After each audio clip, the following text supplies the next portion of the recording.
vocês que estão aqui presentes no nosso curso. Hoje estamos aqui para a nossa última aula do curso preparatório para as provas de literatura dos vestibulares da Unimontes, promovido pelo Centro de Línguas, o CELIM, do IFNMG de Januária. Hoje, eu e o professor Pedro Borges trataremos das obras indicadas à segunda etapa do vestibular seriado da Unimontes, o PAES. Nós dividimos a nossa fala, falaremos cada um sobre um romance indicado e em cada uma dessas falas nós também dialogaremos com a música Epitáfio, que é uma das obras indicadas a essa etapa do vestibular. E aí, para iniciar, eu vou introduzir o que essa prova espera do candidato. Como essa prova se organiza? Vocês que fizeram o PAES da primeira etapa sabem que existe um eixo temático que justifica a escolha dessas obras e direciona a nossa leitura. Então, o eixo temático da segunda etapa do PAES é identidade e construção do eu. E é interessante como esses eixos se repetem. Geralmente, a primeira etapa é o eixo indígena e a segunda é essa representação do eu. Em outros anos foi assim também.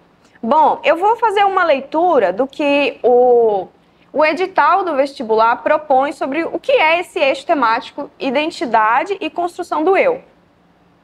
Na vasta paisagem da literatura brasileira, a temática da identidade e construção do eu é um fio condutor que atravessa diferentes épocas e movimentos literários. Dialogando com o realismo e o naturalismo, Quincas Borba, de 1891, de Machado de Assis, traz o personagem Rubião em sua jornada de autoconhecimento, influenciado pelo filósofo Quincas Borba e sua teoria do humanitismo.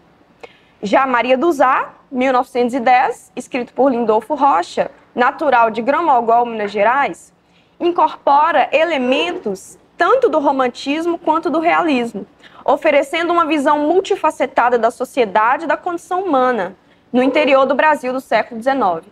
Junto com esses dois livros, a música Epitáfio, de 2001, escrita e cantada por Sérgio Brito dos Titãs, complementa a reflexão ao abordar a temática de construção do eu de forma melancólica e reflexiva, podendo ser interpretada de maneira simbólica, evocando significados mais profundos sobre a condição humana e a passagem do tempo. Essas obras desafiam nossas percepções e valores, oferecendo novas perspectivas sobre nós mesmos e o mundo ao nosso redor. E aí, nesse material, vocês encontram também a justificativa dessas obras, encontram mais detalhadamente alguns objetivos de leitura que a prova propõe. Então, como ler essas obras? A partir de qual perspectiva, né? Os aspectos estruturais, quer dizer, a qual gênero esse texto pertence, como ele se relaciona com a história, com o período literário em que ele foi escrito. Então, eu sugiro que vocês acessem esse documento, se não tiverem feito ainda, para ter essa visão mais detalhada do que a prova requer do candidato. Bom, e aí, como eu disse inicialmente, eu falarei para vocês sobre o romance Maria do Zá, de Lindolfo Rocha, e na sequência o professor Pedro sobre o romance Quincas Borba, de Machado de Assis. Eu farei algumas leituras para vocês visualizarem um pouco do percurso aqui da minha fala que eu pensei para vocês. Bom, então, Maria do Zá, esse romance, alguém que começou a ler, curiou um pouco, pesquisou algum resumo. Eu posso dizer que é um romance que me surpreendeu muito e eu vou ter que tentar controlar a minha emoção aqui na minha fala teórica, porque, gente, eu gostei demais do livro. Me encantou muito. Eu não esperava que eu gostaria tanto. E fui surpreendida, porque é um livro, é uma história que fala sobre amor e ódio, perdão e culpa, com uma boa dose de suspense, que deixa a gente com a respiração suspensa do início ao fim, desejando saber o desenrolar e as novas descobertas dessa história. E é interessante que esse livro, quando ele foi publicado em 1910, ele foi ao mundo primeiro publicado em capítulos em jornais. E aí, só depois esses capítulos foram reunidos em uma edição que foi publicada posteriormente. Isso mostra a estratégia do autor também de nos manter ansiosos pela leitura a cada publicação periódica nos jornais, né? E os capítulos são curtos, o que também faz muito sentido nesse contexto. Então, nesse livro que fala dessa trama de amor e ódio, perdão, culpa, medo, desejo, a história ela se inicia com a chegada de um tropeiro, o Ricardo Brandão, um homem mineiro de Minas Gerais, a chegada dele com a sua tropa a uma fazenda. E essa fazenda ela fica na região, numa região entre Bahia e Minas Gerais. A história toda se passa nesse ambiente, principalmente na Bahia, mas sempre com referência a Minas. E essa fazenda, pessoal, ela tá ali, não só essa fazenda, mas toda a região assolada pela seca, pela falta de chuva. Então o Ricardo Brandão, com a sua tropa, chega a esse lugar consumido pela seca e pela fome. E lá ele encontra uma família na fazenda de Lagoa Seca, uma família que o acolhe, porque os tropeiros eles viviam levando mercadorias para venda, naquele momento em que ainda nós estávamos desenvolvendo a nossa urbanidade, a indústria, o comércio, e ele chega com a sua tropa e se instala nessa fazenda, que o acolhe. Acontece que as pessoas que vivem nessa fazenda estão tão consumidas pela fome, tão castigadas pela seca daquela época, que os donos da fazenda, aquela família que era rica e de repente ficou pobre, eles trocam a filha por sal. Eles desejam vender a filha mais velha ao capitão dos tropeiros em troca de sal. Só que esse Ricardo Mineiro, esse tropeiro, esse homem valente que é acolhido com sua tropa pela fazenda, em sua benevolência, ele recusa e diz, não, eu vou dar o sal, mas a menina pode ficar em liberdade. E ela fica muito comovida, essa menina chamada Maria. E então, ele abandona a fazenda e segue a sua vida com a sua tropa. E aí ele se envolve em uma trama de roubo e de repente foge. E esse livro, chamado Maria do Zá, nos coloca com a pulga atrás da orelha, porque em nenhum momento no início da história se fala quem é essa tal de Maria do Zá. Mas enfim, o tropeiro abandona a fazenda, vai embora dessa fazenda em que tentaram vender uma menina a troco de sal, ele segue a sua vida. E o Ricardo, que é um tropeiro, um comerciante, ele começa a perceber como é difícil aquela vida de comércio, vulnerável a roubo. Ele se envolve em uma trama que o desgasta, ele pensa, vou abandonar essa vida para entrar no garimpo. E aí a gente entra no contexto maior da história, que é o ciclo da extração de diamante, o ciclo diamantífero na região da Chapada Diamantina. E ele decide abandonar essa vida de tropeiro para se tornar garimpeiro. E aí a gente percebe que a história ela dá grandes saltos no tempo sem a gente perceber. Porque em determinado momento, depois que o Ricardo foge dessa situação que ele viveu, de que ele foge, ele encontra um homem que ele havia ajudado no passado, e esse homem está rico, porque se tornou um garimpeiro e enriqueceu nesse trabalho. Quer dizer, a história avançou bastante, e isso tem muita importância daqui a pouco, eu vou falar para vocês. E o Ricardo, ele chega nesse lugar novo, em que as pessoas vão para garimpar, e lá, em um bar, em uma casa de festas, ele avista uma mulher. E aí, agora que eu vou começar a fazer uma leitura, para a gente entender como funciona essa trama das personagens. E aí o Ricardo, com seu amigo, escutam uma cantoria, e aí eles dizem assim, está cantando na casa da famosa do Zá, conhece? Ah, nem me lembrava que chegou há pouco. Não conheço não, do Zá, isso é nome? Perguntou o mineiro. Qual nome? Ela se chama Maria. Não sei de que, Alves. Mas aqui é a terra de apelido e ditado. De pouco tempo, houve um ditado que se usava para não dizer um segredo. Quando a gente ia conversando e chegava no ponto do segredo, parava e o outro perguntava, e o resto? Aí a gente respondia, aí é que está o ABC. A do Zá, quando ria, e ainda hoje, em vez de dizer assim, gritava: aí é que está o ar. E o povo deitou-lhe o apelido de Maria do Zá, de que ela gostou e até assina. Essa mulher chegou no Mucugê o ano passado em Farrapos. O conde da passagem botou-a em casa. Fez dela como uma princesa, gastou muito, deu muita joia, até mandou ensinar a lei e depois largou-a. Quando a família veio da Europa, é rica muito, segundo dizem, mas é estabanada e tem veneta. Mas vamos chegar mais perto.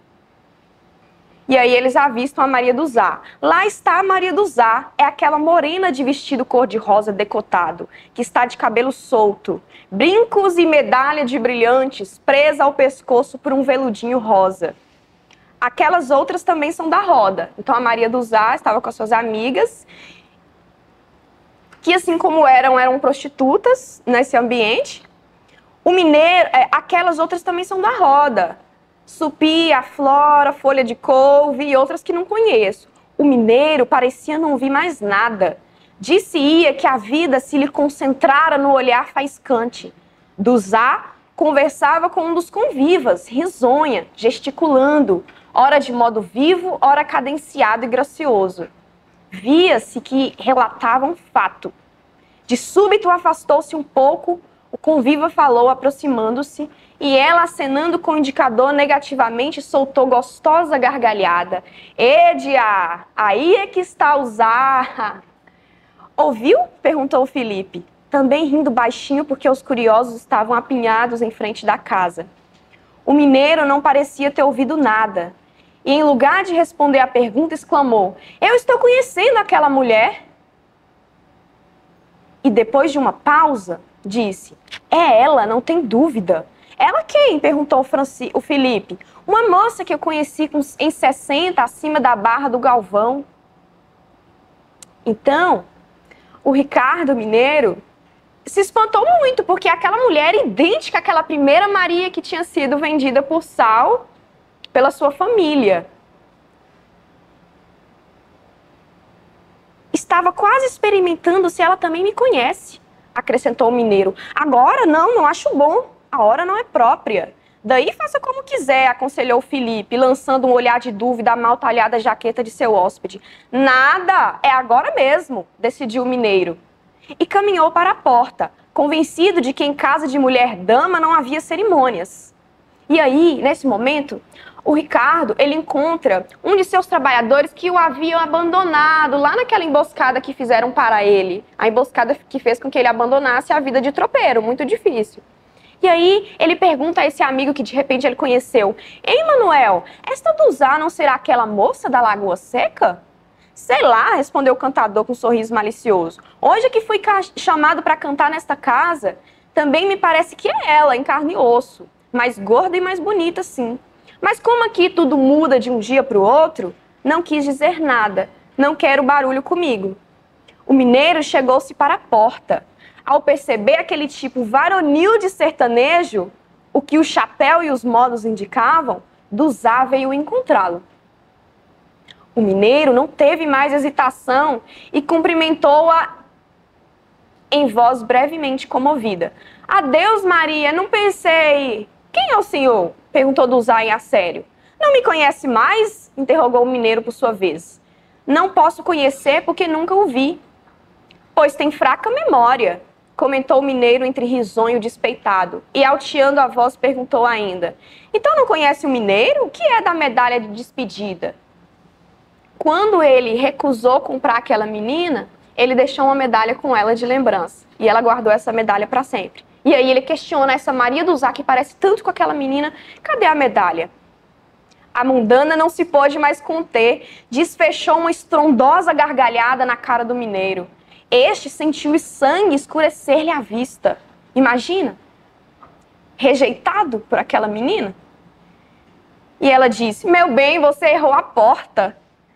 O concerto piorou o negócio, porque o mineiro retrucou em tom sarcástico e brando que a raiva desfigurava. Pois sim, agora não pode mais ser a troco de sal. Porém, quando eu tiver a carteira bem cheia para te comprar outra vez, acertarei com a porta. E quando todo mundo souber como foste vendida e como procedeu teu pai, tenha paciência, meu amigo, atalhou um dos convidas que ouviram as palavras de Ricardo. Quando se bate à porta, ninguém pergunta quem foi, pergunta quem é. E quem tem vergonha não mete vergonha. O incidente chamou a atenção de todos. O mineiro apalpava o punhal porque já era basto o grupo que o cercava. João Felipe, percebendo o perigo que ameaçava seu hóspede, aproximou-se presto e puxou-se por um braço. O mineiro atendeu, retirando-se mais repentino.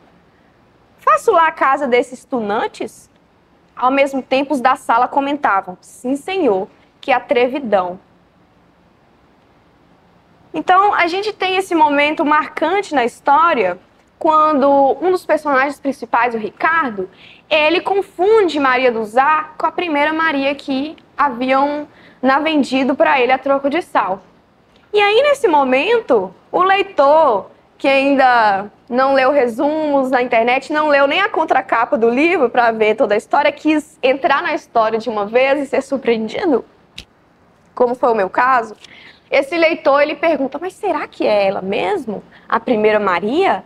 Será que já passou tanto tempo que de repente ela enricou e se tornou uma mulher da vida, como se diz no livro, e agora ela está diferente assim a ponto de rejeitar o mineiro? E aí o leitor já fica sentindo aquelas sensações, que raiva, não, que frustração, que angústia. E aí, pessoal, na verdade, são duas Marias diferentes. A Maria do Zá, que intitula o livro, essa mulher prostituta e que de repente decide mudar de vida, porque ela percebe que aqueles amigos, aquela luxúria não vão durar para sempre, aquela beleza. E aí ela decide se transformar.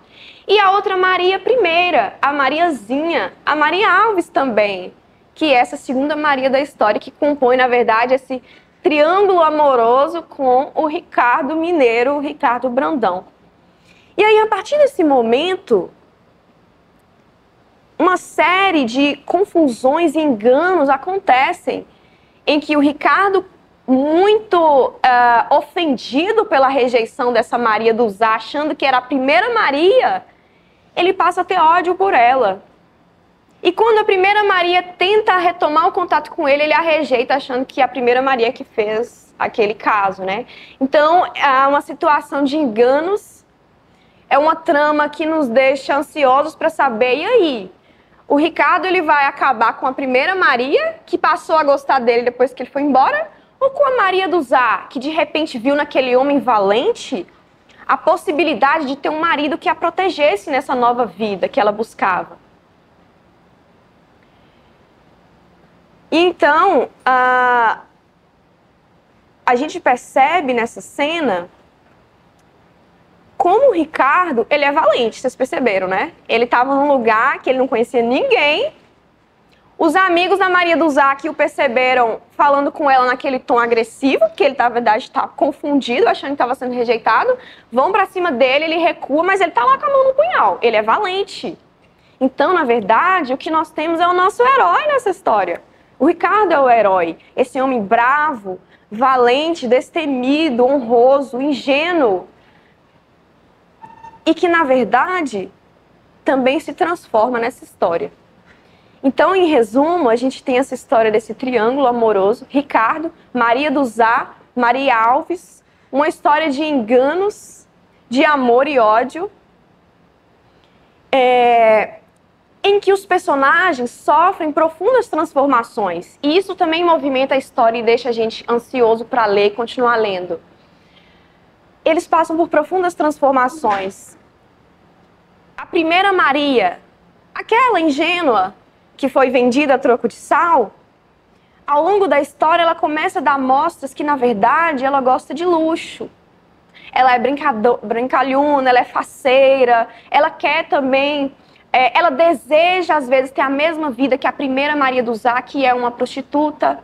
E a Maria do Zá, que é essa mulher da luxúria, ela então também se transforma. Como eu disse, ela acha que essa vida não serve mais, ela reconhece que essa beleza vai acabar. Essas amizades que, na verdade, são de interesse. E aí ela decide, a partir de hoje, eu vou mudar de vida, eu vou encontrar um homem bom e valente para me proteger, com quem eu vou me casar. e eu vou ganhar dinheiro com meu próprio suor, dinheiro que as pessoas vão reconhecer. Eu vou pro garimpo. E aí ela decide ir pro garimpo. E vejam, o Ricardo também estava interessado em ir ao garimpo. E aí o leitor se pergunta, será que eles vão se encontrar no garimpo e vão viver uma história de amor ao fim? E aí, só lendo para ver como essa trama se processa, né? Essa trama instigante. E, na verdade, o Ricardo, ele também se transforma, como as Marias. O Ricardo, quando ele vai para o garimpo, ele passa a ser ambicioso, cercado de amizades que o contaminam com a luxúria, com a ambição. E aí ele passa a ser a pior pessoa possível. Diferente daquele primeiro homem valente, bondoso, que recusou comprar a menina a troco de sal. Enfim, o que a gente percebe é que os personagens aqui, na verdade, tudo isso que eu disse, né? As transformações dos personagens, a trama, a paisagem, o espaço, esse tempo, compõe esse gênero que é o romance, né?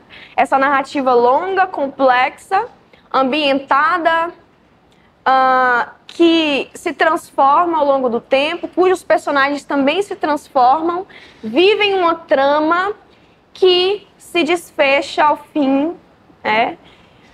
Mostrando que o destino dessas personagens havia sido marcado no início da história.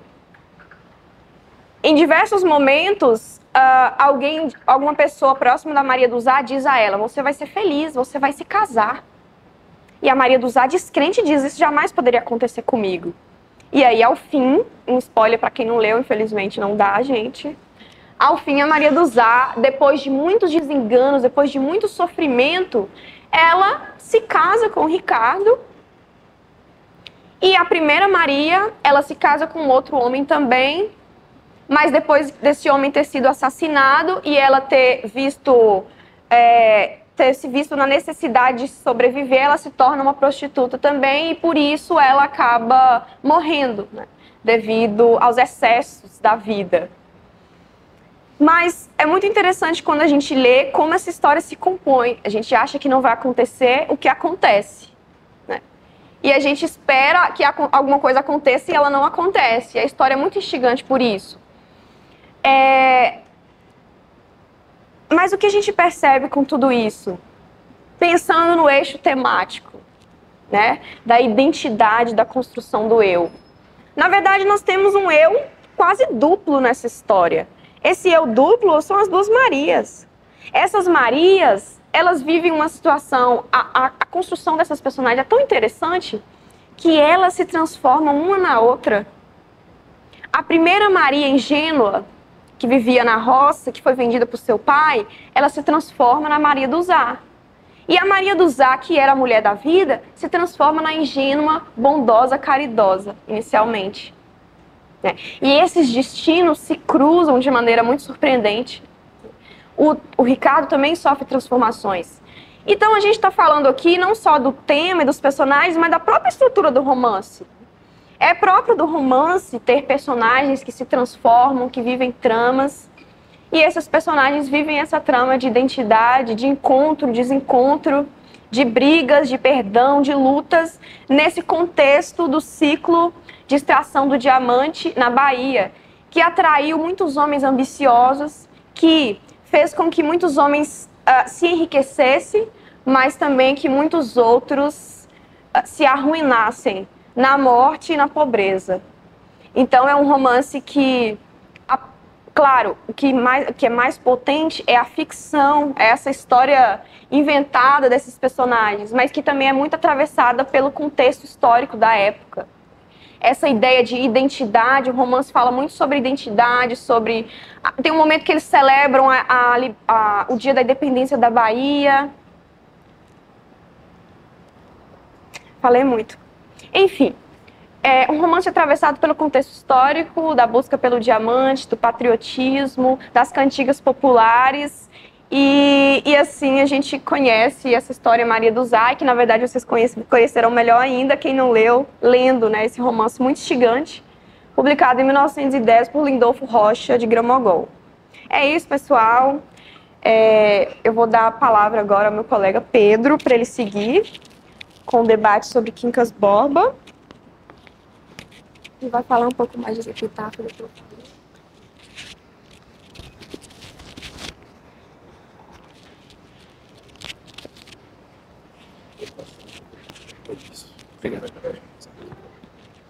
Obrigado, Fabiano. Oi, meninos. Vou ser bem breve, porque daqui a pouco vocês têm que... Sim.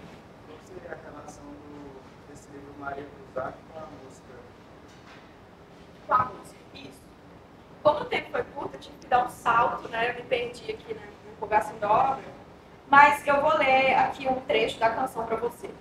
Devia ter chorado mais, ter visto o sol nascer, ter me arriscado mais, queria ter aceitado as pessoas como elas são. E eu vejo nisso, nessa música, em que o eu, ele se arrepende de algo que ele não viveu, nessa espécie de busca sobre o que é ser ele mesmo, esse arrependimento de não ter vivido o que ele poderia ter vivido, algo muito semelhante ao que a Maria do Zá vive na história. Ela percebe como a vida é breve, como ela poderia aproveitar muito mais a vida, né? Assim como a música apresenta pra gente. Né? E a música, ela fala sobre um eu que se arrepende, que recapitula algo que ele poderia ter vivido, e é assim na obra Maria do Zá, em que essas personagens elas vão em busca de si mesmas, de se transformar, de uma vida diferente.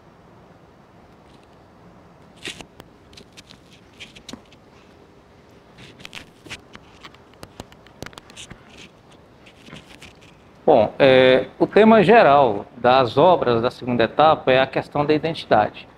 O que é identidade? Tem vários conceitos para identidade.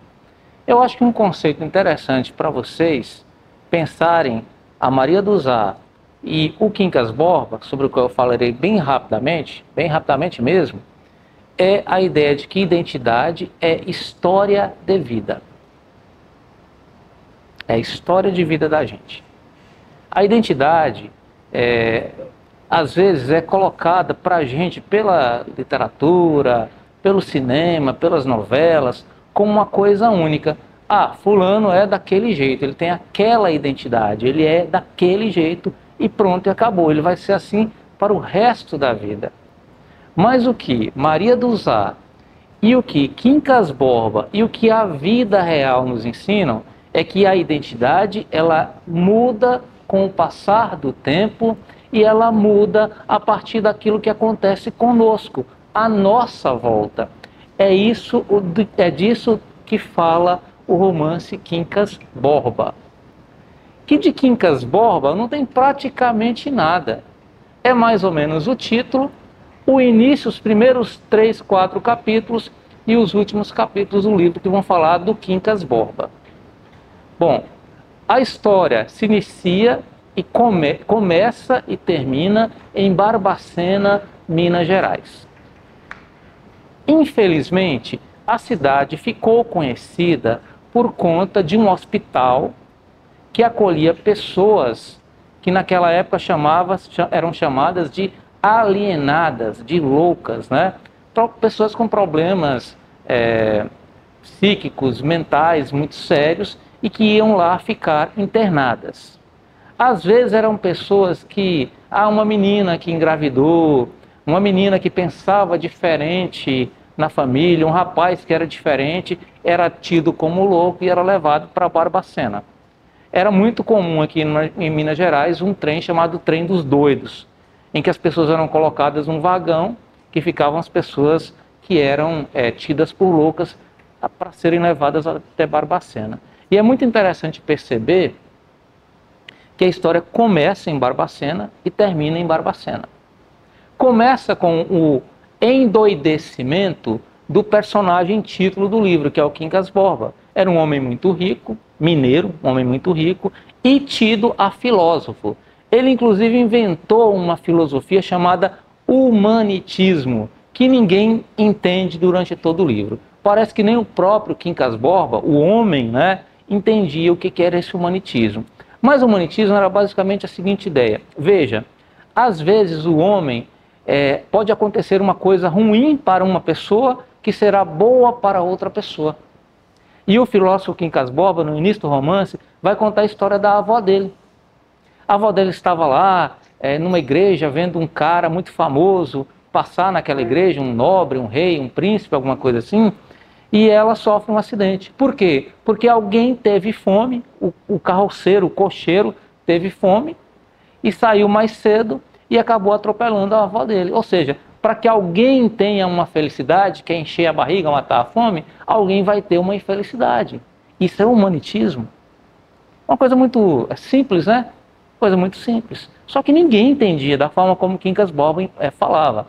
Esse Quincas Borba estava muito velho. E aí aparece na história a figura do Rubião, que é o cara que vai ser a personagem principal do romance Quincas Borba. O Rubião, ele era um enfermeiro, que era irmão de uma mulher com quem o filósofo Quincas Borba queria se casar. Ele vai, a irmã morre antes do casamento e ele fica cuidando do Quincas Borba. O Quincas Borba morre também, repentinamente, no início da história já, e o Rubião fica sendo o grande herdeiro e único herdeiro de toda a fortuna do Quincas Borba. Naquele início da história, do romance, o Rubião é o são, é o saudável, é o que não tem doença mental. O louco era o Quincas Borba, o filósofo. Ele era tão louco que colocou o nome num cachorro vira-lata que ele encontrou na rua de si mesmo. O cachorro chamava também Quincas Borba. Com a morte do filósofo, Rubião decide ir para o Rio de Janeiro e, azarado como sempre é no livro, né? Ele é um cara azarado, ele encontra com dois caras, duas pessoas, né? Que depois a gente vai ver que eram pessoas que extremamente focadas em ganhar dinheiro, em enriquecer, que eram Cristiano, Palha e a Sofia, casados, recém-casados. No trem, os três se encontram e formam esse improvável triângulo amoroso. O Rubião, recém-enriquecido, um rico novo, né? Começou a falar demais, falou que tinha ganhado muito dinheiro. O Cristiano Palha cresce os olhos para cima da herança do Rubião, e ele era muito bobo, coitado, vindo do interior, um tolo, um grande tolo, acaba caindo nas redes do Cristiano Palha. E sabe por que ele caiu? Porque ele se apaixonou perdidamente pelos olhares e pelos braços da mulher Sofia, que ele viu por 10, 20, 30 minutos no trem. Então, por causa da paixão, ele entregou a sua fortuna para ser administrada pelo Cristiano Palha, o marido da Sofia. Aí nós temos uma série de transformações nessas três personagens. Lembrando, o cachorro, Quincas Borba, depois que o filósofo morreu, ele é levado ao Rio de Janeiro, né? Para morar num palacete, num pequeno palácio que o Rubião compra para si mesmo. E lá ele fica à mercê dessa paixão pela Sofia. E essa paixão levou ele literalmente à loucura. Ele ficou louco. O primeiro momento em que ele, enlouquecido de paixão, porque ele achava que a Sofia ficava olhando para ele, e de fato ela ficava, porque ela era uma mulher perversa. Ela ficava dando bola para ele. E um dia que ele se declarou para ela, eles estavam sozinhos no jardim, à noite, né? Ele se declarou para ela, ela ficou louca. Ficou louca. Porque Sofia, o grande mal de Sofia, da personalidade, da identidade de Sofia, era a vaidade extrema. E em que consistia? O que alimentava a fogueira da vaidade de Sofia? A paixão, não só de Rubião, mas de vários e vários homens. O prazer dela era ter aquele monte de homem enlouquecendo por causa dela, porque a mulher era muito bonita. Era muito bonita mesmo. Rica, elegante, bem vestida, talentosa, uma princesa. E Rubião achou que ela estava devotando o amor para ele. Ledo engano, tolo engano, porque daí ele começa a entrar num processo de enlouquecimento. Tanto é que no final do romance, um médico, que era também deputado, o Falcão, ao examiná-lo, fala para a mulher, a mulher do médico, né? Olha, esse cara enlouqueceu por paixão. E quem introduziu o vírus do amor no Rubião foi a Sofia, a mulher do Palha. E como é que o Rubião viveu o processo de enlouquecimento? O Rio de Janeiro não era uma cidade fácil, ainda hoje não é, né, uma cidade fácil. Mas aquele momento, o momento do Segundo Império, os ministros do imperador Dom Pedro II, havia uma vaidade muito grande em ser político, porque o Rio de Janeiro era a capital do país. Capital do país. E lá, um espertalhão, dono de um jornal, o Camacho, né, convence o Rubião a bancar o jornal dele, um jornal político, dizendo: olha, eu vou te transformar em um deputado, um dia você vai ser ministro do imperador. E o Rubião, coitado, muito tolo, muito bobo, acreditou nas ideias e foi gastando dinheiro, dava joias para a Sofia, bancava todo mundo. Por quê? Ele foi numa loja e viu uma estátua, um busto do imperador francês Napoleão III. E ele achou que o imperador era a cara dele. Não era ele que era a cara do imperador. Era o imperador que se parecia com ele. Rapidamente ele foi no barbeiro, mandou o barbeiro fazer a barba dele, que era uma barba bonita, né? Mandou tirar a barba dele. Tirar a barba de quem gosta de barba é horrível, né? Quem tem barba aí deve saber, não tem ninguém com barba, né? E aí ele fez a barba que nem a do imperador. Aí é que ele afundou na ilusão do poder. Ele saía na rua caminhando e dando ordem para os ministros, como se ele fosse o grande imperador. Ele entrava nos lugares e ele achava que aqueles lugares, na fantasia, na ilusão, na loucura dele, que aquele era o palácio. E ele saía distribuindo dinheiro para todo mundo até que ele fica pobre. Depois que o Cristiano Palha tirou quase todo o dinheiro dele, de pouco em pouco, administrando mal, e ele mesmo dilapidando o próprio patrimônio, o Cristiano Palha dá meio que um golpe de mestre nele, fecha a sociedade que eles tinham, deixa ele com pouco dinheiro, e em cima daquilo que ele conseguiu do Rubião, o Cristiano Palha se transforma num dos homens mais ricos da capital do Rio de Janeiro, e a Sofia uma das mulheres mais ricas. O fim da história, para encurtar, para vocês terem a ideia geral, ele acaba voltando, ele foge do hospício. Ele já estava quase se curando, mas ele foge do hospício com o cachorro, Quincas Borba. Lembra lá do filósofo? E vai voltar para Barbacena. Vai voltar para Barbacena, para as pessoas mais humildes que no passado ele ajudava, que acolheram ele. Só que infelizmente ele acaba morrendo e pouco tempo depois o cachorro também morre. E aí a gente volta ao humanitismo. Eu quero que vocês prestem muita atenção nessa palavra, que é a ideia, a filosofia do Quincas Borba, o homem, o filósofo, que morreu e deixou herança para Rubião. O humanitismo dizia o seguinte: uma pessoa feliz, se há uma pessoa feliz, é porque houve uma triste antes. Ou o contrário, né? Se há uma pessoa triste, é porque antes houve uma feliz. E nesse caso aí, quem são os bem-aventurados? Quem são os felizes? Cristiano Palha, que deu um golpe, uma espécie de golpe no Rubião.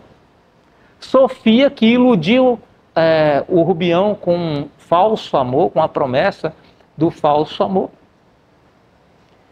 E para que esses dois sejam muito felizes e muito ricos, quem é que precisa morrer e ficar pobre? O Rubião. Então está aí a explicação para a filosofia. E o Rubião, ele vive a filosofia na prática, que ele não entendeu na teoria, quando o filósofo ainda vive em Barbacena explicou para ele. Minha avó morreu porque alguém queria matar a própria fome. Para alguém ficar feliz com a barriga cheia, minha avó morreu. Humanitismo. E aí a gente volta na questão da identidade, de que trata o vestibular, o processo seletivo. Lembram? As personagens, elas mudaram. Elas se transformaram. Rubião, que antes tinha, entre aspas, sanidade, ficou louco. se apaixonou, era rico, era pobre, ficou rico, depois pobre. Ele mudou. Mas não só economicamente, socialmente, mas emocionalmente, psicologicamente, internamente houve mudança. Há quem diga, alguns estudiosos dizem, que a personagem principal do romance não é Rubião, não é Quincas Borba, nem o cachorro, nem o filósofo, né? Que os dois têm o mesmo nome, e sim a Sofia.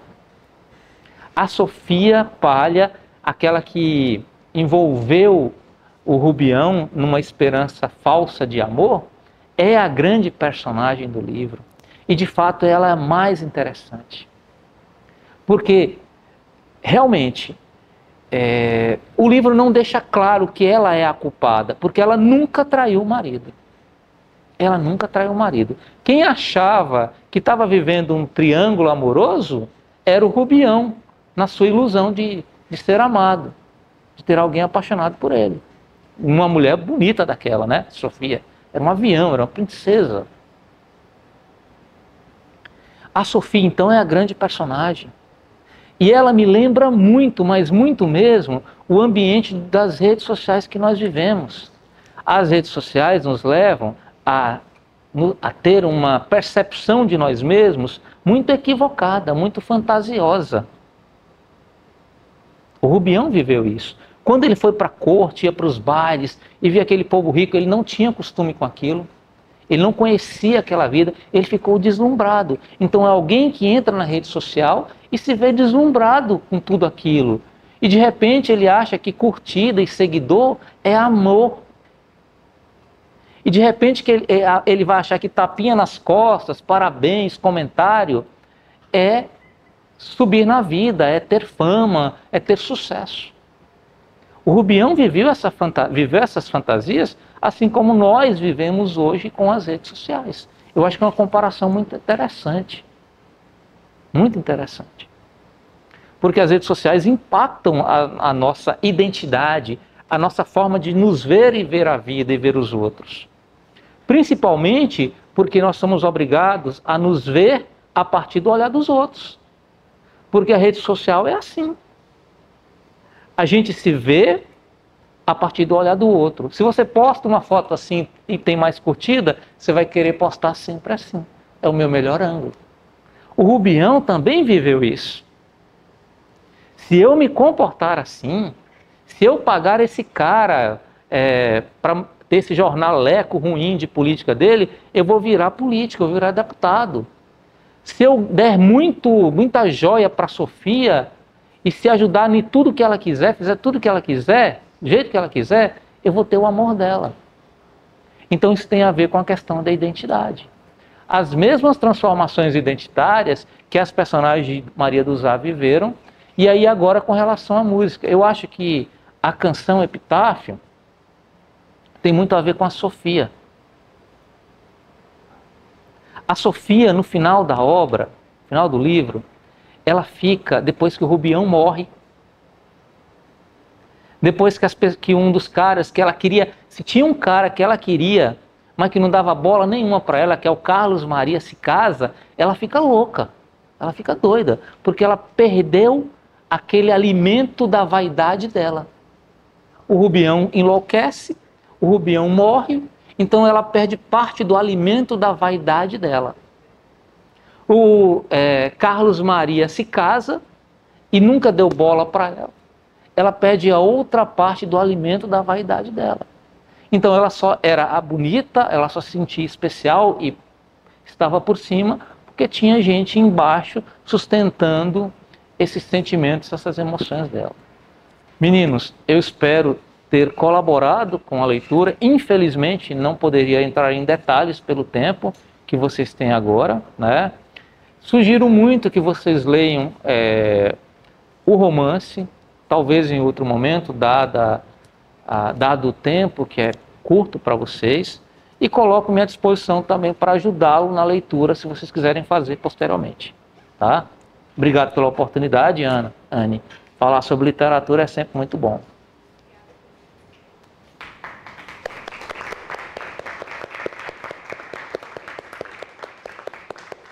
Boa prova para vocês. Agradecemos à professora Anne por ter organizado o evento, o curso, e ao Centro de Línguas do Instituto Federal Norte de Minas Campos Januária pelo espaço.